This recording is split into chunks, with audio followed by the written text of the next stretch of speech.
มาเบิ่งบุญสวงเรือมังกรนํกันท่านผู้ชมเนาะการแข่งพายเรือยาวเด้อเรือมังกรอยู่จีน一点眼睛风调雨顺国泰民安繁荣昌盛4点口令笑口常开大吉大利5点龙角愿龙舟健儿们乘风破浪勇往直前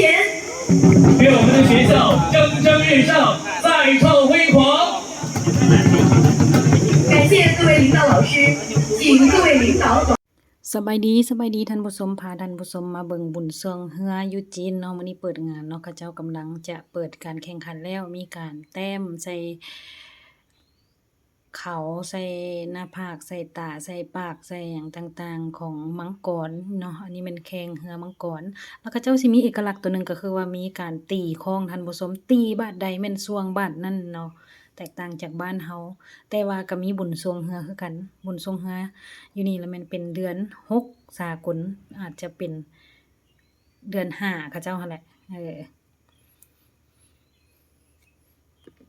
ก็ถือว่าเป็นการเปิดงานที่ดีเนาะมีการเปิดแสดงกลแล้วก็ฟ้อนและมีพายเรือลำกระบอกไม้ไผ่เนาะลำสีเขียวพายเรือแบบนี้นะ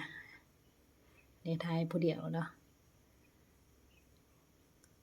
นี่แหละพาท่านผู้ชมมาเบิ่งบรรยากาศอยู่จีนม่วนหลายม่วนซื่นเนาะมีโอกาสได้มาร่วมกิจกรรมเนาะเก็บภาพไว้เป็นที่ระลึก